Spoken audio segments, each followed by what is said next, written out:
Salut, bonjour, bonsoir, bienvenue. Salut toi. J'espère que vous allez bien déjà, vous avez passé un bon week-end, excellent week-end, actif ou pas.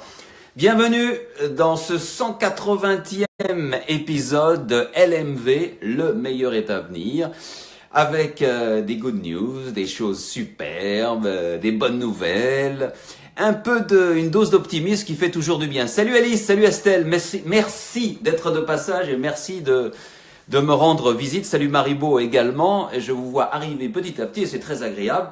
Mais, salut Marielle, bonjour, merci d'être de passage également.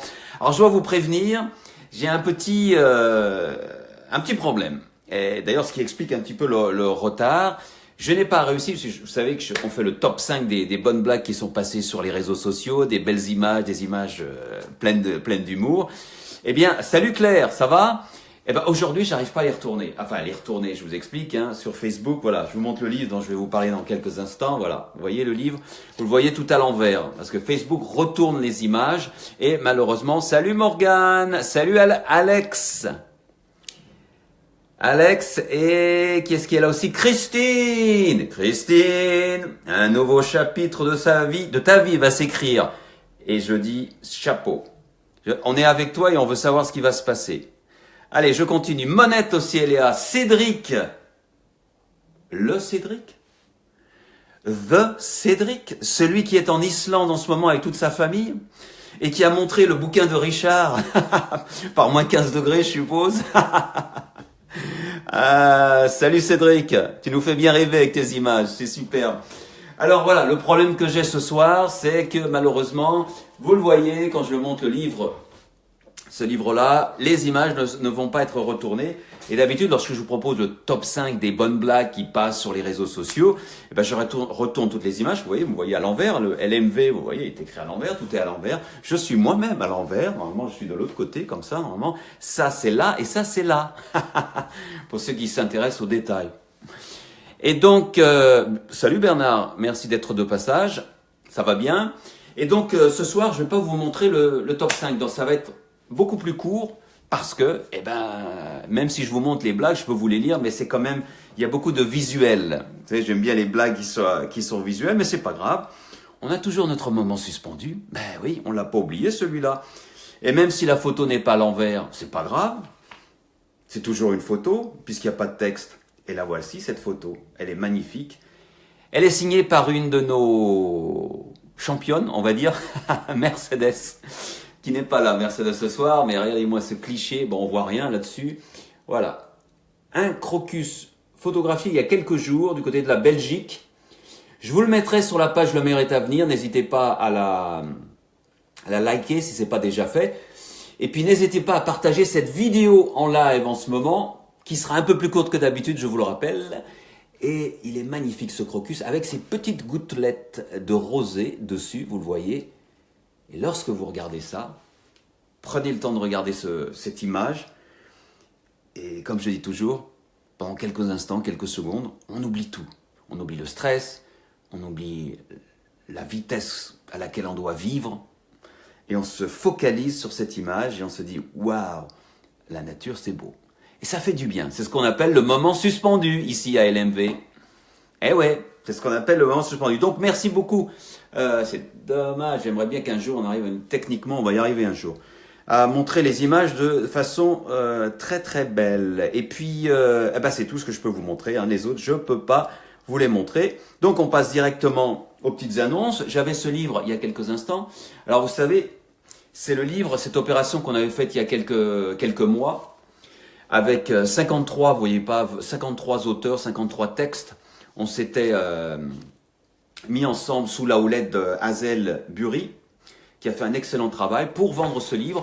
Et toutes les recettes, toutes les royalties de ce bouquin vont à une petite Thaïlandaise qui a été brûlée lorsqu'elle est née. Vous connaissez peut-être l'histoire. Et qui, salut Damien, et qui a été aussi également, qui a eu un problème avec la main. Bon, elle a été brûlée assez grièvement. Et maintenant, elle a 10 ans, si je me souviens bien, c'est bien ça. Et on devait réunir de l'argent pour qu'elle puisse se faire opérer en France. Et ça va être fait, puisqu'elle est déjà en France. Et aujourd'hui, on est le 6, je crois, je ne sais même plus le jour où on est. Elle commence, la première opération, c'est le 7 février, c'est-à-dire demain. Donc, je ne sais pas si quelqu'un peut passer le message à Bolt. Je pense qu'on prononce Bolt.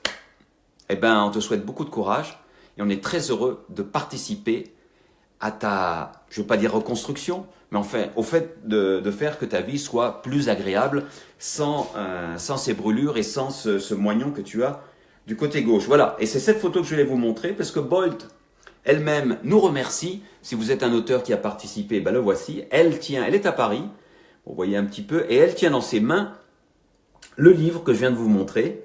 Et il y a un petit texte sur Facebook. Salut Ludovic, merci d'être de passage.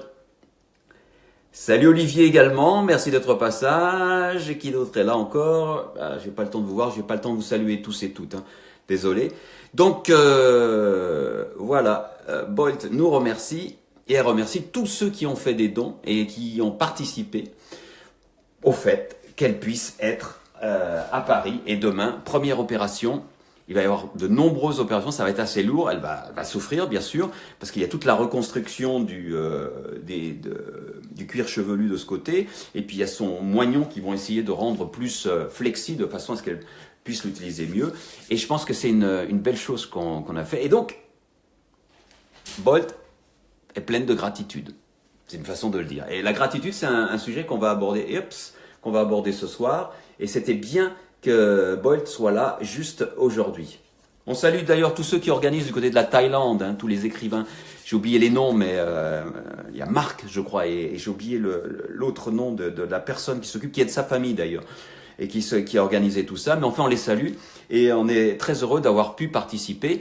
Et si vous ne l'avez pas acheté, continuez à acheter. Il y a 1200 exemplaires, c'est ça, hein, les derniers chiffres, 1200 exemplaires ont été vendus. C'est formidable, ça fait une belle somme d'argent. Je ne sais pas exactement. Monette, nous sommes le 5. Ah ben merci, oui. C'est après-demain. Merci Monette. Je ne sais même pas la date. Quand on travaille en indépendant, hein, on ne sait plus le jour ou la date. Enfin bref.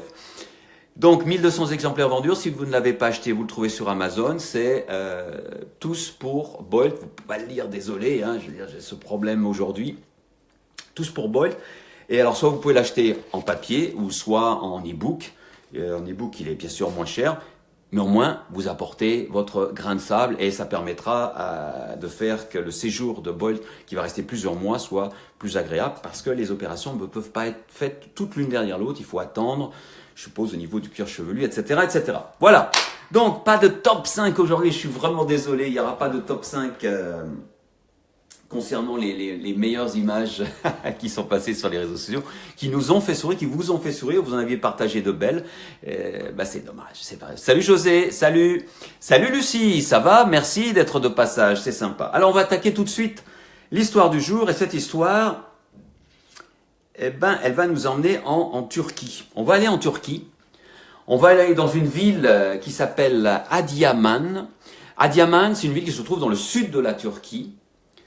Si vous voyez la géographie de la Turquie, c'est assez proche de la frontière syrienne.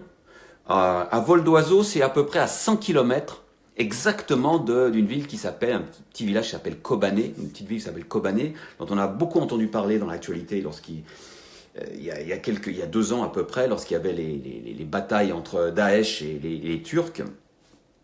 Et c'est la ville de Adıyaman est à 200 km à peu près de Alep, hein, qu'on connaît bien maintenant, malheureusement à cause de l'actualité. On aimerait que la connaître à cause de son histoire, mais ce n'est pas possible en ce moment. Donc, Adıyaman, c'est une ville en Turquie, où vit une majorité de Kurdes, mais bref, 200 000 habitants. Le 2 janvier dernier, un garçon du nom de Homer, qui est charpentier, 28 ans, marche, il fait nuit, c'était le 2 janvier, il marche dans les rues d'Adıyaman et il va à son club de fitness. Et lorsqu'il arrive à son club de fitness, il marche, et il y a bien sûr, comme fitness, vous savez comment c'est, leur meilleure pub, c'est d'avoir une grande vitre, une baie vitrée, et de montrer toutes les personnes qui courent avec des écouteurs ou qui font des exercices, etc. Et évidemment, c'est pareil, il y a une grande vitre. Et lorsqu'il s'approche du trottoir opposé par rapport au club, et il voit ses amis qui font la gym, il voit qu'il y a quelqu'un qui est en train de les regarder. Il est en train de les regarder, Et comme il s'approche, il était assez loin, à partir du moment où il s'approche, il se rend compte que ce n'est pas un adulte, mais c'est un enfant. Et plus il s'approche, et plus il est surpris, et à tel point qu'il va s'arrêter. Salut Marie-Laure, merci d'être de passage. Il va s'arrêter et surpris. Ce garçon est habillé assez finement, on est le 2 janvier, il fait à peine 2 degrés, c'est la nuit, le soir, et il porte un pull très fin, il porte des claquettes, il n'a pas de chaussettes, et sur son épaule, comme ça, il porte un kit de cirage. C'est-à-dire que ce sont des marqueurs, comme on dit, de quelqu'un qui ne roule pas sur l'or. Et voici le cliché qu'il a pris, celui-ci, vous le voyez. Vous voyez le club de fitness derrière, et voilà le garçon que l'on voit là. Donc évidemment, avec son kit de cirage, vous le voyez en claquette, et un pull très fin, alors qu'il fait à peine 2 degrés dehors, ce jour-là, à Diamant, dans le sud de la Turquie. Alors qu'est-ce que fait Homer? Il prend cette photo, il la poste, parce qu'il est ému, et il la poste sur Instagram, et il pose la question, qu'est-ce qu'on peut faire? Il rentre dans son club de fitness et il montre la photo au propriétaire du club de fitness également. Et le propriétaire dit mais il faut faire quelque chose pour ce garçon. Et il sort et malheureusement le garçon est parti. Alors il poste cette photo que je viens de vous montrer sur les réseaux sociaux et il demande qui connaît ce garçon. Donc toute la ville d'Adiaman et ensuite toute la Turquie s'emballe. Et cette photo est retweetée, instagrammée, facebookée, refacebookée, likée des dizaines de milliers, des centaines de milliers de fois même, tout autour de la Turquie et surtout dans la région d'Adiaman pour retrouver ce garçon. 2 jours après, c'est ça le beau côté des réseaux sociaux, ça qui est bien avec les réseaux sociaux, que j'adore. Un membre du club de gym, un club de fitness. Salut Robert. Hello, sir. Welcome. Ça va bien, Robert? Je te salue parce que c'est pas souvent que tu es là, mais c'est sympa de passer. Donc, un membre du club de fitness le découvre dans une rue, en train de cirer des chaussures avec son kit, etc. Alors, tout de suite, il va l'aborder, il le voit, il le contacte. Et ensuite, le garçon ne parle pas la même langue. Et le membre du club de gym lui dit, il lui fait comprendre, viens avec moi quand tu as fini, je vais t'emmener au club de fitness voir le copropriétaire en fait du club de fitness. Alors le garçon, ok, ils arrivent à comprendre par geste plus ou moins, il le suit. Et alors le propriétaire est tout content et il se dit, on va t'habiller et on va t'offrir un abonnement au club de gym. Parce que apparemment, en discutant avec le garçon, ils comprennent qu'il venait souvent regarder un petit peu et qu'il aurait bien aimé lui aussi faire de l'exercice.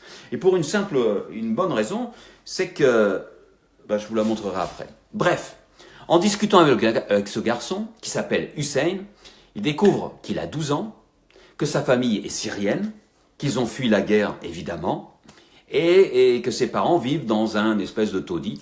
Et ils survivent depuis près de 3 ans en vendant du papier et du métal qu'ils récupèrent dans les poubelles. Et Hussein, lui, participe à sa façon en cirant les chaussures des personnes qui veulent bien lui donner un petit peu de boulot pour qu'il puisse manger. Alors évidemment, tout le monde a été très touché par ça. Et Hussein, lui, a été très surpris. Il n'avait aucune idée qu'il était devenu une vedette des réseaux sociaux. Absolument aucune information sur ça. Mais en tout cas, il a été très ému. Et, oui, je ne peux pas vous la montrer, j'ai pas la photo. Je dis, j'ai ce problème de photo aujourd'hui. Parce que j'ai une photo du après Hussein avec le propriétaire du club de fitness. Et on a demandé à Hussein, mais pourquoi tu regardais le club? Pourquoi tu venais souvent? Parce qu'il a expliqué... Ah, Mercedes, salut, tu es là? Tu es déjà passé. Le crocus jaune était le moment suspendu. Il était splendide. Merci. Et donc, Hussein a expliqué qu'il voulait tout simplement maigrir Parce que si vous le voyez un petit peu, il est un petit peu enrobé sur la photo. On ne le voit pas bien là. Sur cette photo qui a donc été prise le 2 janvier dernier. Vous avez peut-être entendu parler de cette histoire, mais si vous ne l'avez pas entendue, moi je trouve qu'elle est très belle. En train de regarder les personnes qui font de la gym. Et donc, il voulait faire de l'exercice. Maintenant, salut Mercedes, ouais. Maintenant, il va pouvoir faire l'exercice. Il a déjà commencé. Il y a eu des photos qui ont été postées, mais comme je vous ai dit, j'ai un problème technique et je peux pas vous les montrer. Et donc, Hussein est tout content et va pouvoir aller au club de gym, au club de fitness, quand il veut, il est accueilli. Et bien sûr, il y a d'autres choses qui se sont passées, mais je ne vais pas rentrer dans les détails pour être trop larmoyant. Salut Dominique, ça va? Conduit bien le garçon, hein? Et donc, il y a eu plein de choses. Il y a des gens qui se sont mobilisés, différentes familles turques pour leur apporter de la nourriture, des vêtements. Il y a des personnes beaucoup plus fortunées qui vont les aider à aller à l'école, etc. Donc, tout ça pour dire que tout se termine bien pour Hussein et c'est tant mieux. C'est une belle histoire, toute simple. Je voulais pas prendre un truc énorme aujourd'hui, mais une histoire comme une autre qui se passe en Turquie. Donc un pays où les droits de l'homme ne sont pas toujours respectés. Bref, je ne veux pas faire de politique, mais tout ça pour dire que quel que soit le pays, quelle que soit la nation, il y a toujours des gens bien. Il y a toujours des gens qui ont du cœur, qui sont gentils. Et ce propriétaire de club de fitness, dont j'ai pas noté le nom, c'est dommage, je voulais vous montrer sa photo. Dominique, oui, c'est un pro. Oui, j'ai remarqué, hein. Et donc, il y a toujours des gens qui ont le cœur sur la main, quel que soit le pays, quelle que soit la nation, quel que soit l'endroit où on se trouve dans le globe. Il y a des gens bien et des gens moins bien partout. Après, c'est chacun qui décide de quel côté vous voulez être. On va être du côté bien. On est content pour ce qu'on a et on veut apporter quelque chose aux autres. Et ce club, ce propriétaire de club de fitness, pourquoi il a fait ça? Pourquoi il a aidé ce jeune Hussein qui était en claquette dans la rue et qui gelait en regardant, qui tremblait de froid en regardant son club de fitness? Parce que lui-même, avant d'être un propriétaire de club de fitness, était un garçon très pauvre lorsqu'il était petit et il a connu une vie un petit peu similaire avant de pouvoir s'élever parce que quelqu'un lui a donné un coup de main à un moment. Et on en revient toujours à la même histoire que je rabâche et je rabâche et je rabâche, le mentorat, la personne qui donne un coup de main à une autre personne, quel que soit l'âge d'ailleurs. Mais il y a toujours besoin de ça. On ne réussit jamais ou on n'arrive pas à ce qu'on veut sans aide, tout seul, isolé. C'est pas possible. Donc, on a toujours besoin de quelqu'un. Et ces quelqu'un, on peut aller les chercher, on peut les demander, mais souvent, ils arrivent spontanément parce qu'eux-mêmes ont été aidés. Et si on veut créer une chaîne optimiste, positive, tout ce que vous voulez, utilisez le mot que vous voulez, c'est à nous d'aller aider les autres. Personnellement, j'essaye de le faire du mieux que je peux. J'ai pas toujours l'humeur avec nos vies super speedées, mais pareil pour vous. Je suis certain que vous faites des choses sans rien demander, mais parce que vous avez vous aussi été aidé, vous avez envie d'aider les autres et de passer ainsi la belle chose ou le côté optimiste ou le côté positif de votre vie à quelqu'un d'autre. Et ce sont ces petites choses qui, en s'additionnant, font que les vies s'améliorent. On reprend la vie d'Hussein dans 20 ans. Je suis certain que sa vie sera différente de ce qu'elle est maintenant ou ce qu'elle aurait été s'il n'avait pas eu ce petit coup de pouce du propriétaire du club de fitness qui lui a offert cet abonnement à vie, qui n'est pas grand-chose pour lui, mais qui, pour ce garçon, se rassemble beaucoup parce que maintenant, il fait du rameur, il fait des exercices et tout, etc., etc. Par contre, j'ai une question.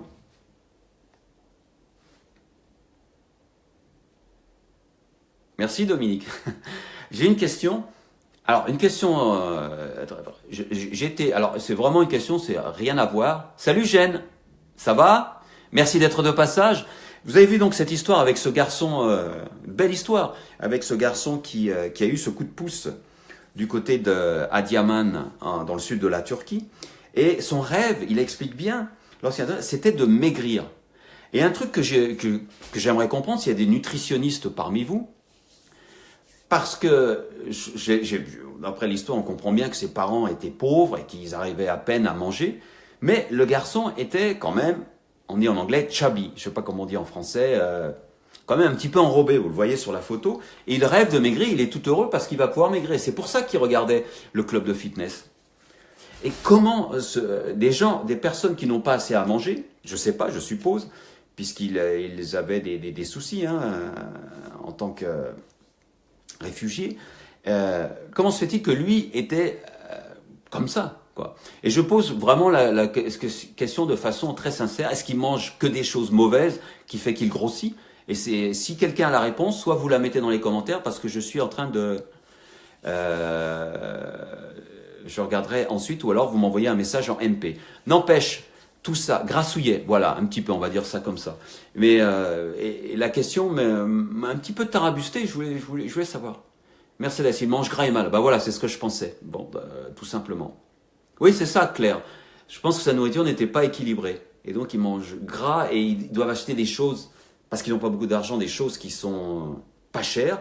Et les choses les pas chères, ce sont les plus mauvaises pour la santé, malheureusement. Hein. Vous allez dans n'importe quel magasin en France, vous prenez les choses les moins chères, et vous regardez la liste des ingrédients, c'est hyper transformé, et c'est évidemment très mauvais. Et ben, c'est bien ce que je pensais.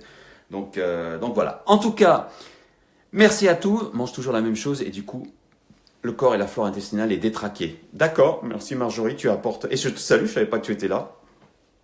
Tu apportes une petite information, et je suis très heureux de le savoir, parce que vous savez comment c'est. Moi, vous me connaissez, hein, je pose la question de façon genuine, de façon naïve, je vais dire, mais il y a toujours des mauvais gens qui vont dire « Ah oui, il n'y a pas d'argent, mais il se porte bien ». Vous savez comment c'est. Hein. Toujours des gens qui ne sont pas très très sympas. Alors, je voulais finir avec la citation du jour, vous savez. Eh ben, je ne vais pas pouvoir la mettre, hein. C'est toujours ce problème que j'ai depuis pour ce numéro. J'ai pas pu faire le top 5. On a ce problème technique de retourner les images aujourd'hui. Donc on va s'arrêter comme ça. Maribo, riz, pas de pain, ça coûte moins cher et ça fait grossir, tu as raison. Merci pour toutes ces informations. Je savais que je pouvais compter sur vous pour avoir la réponse très rapidement.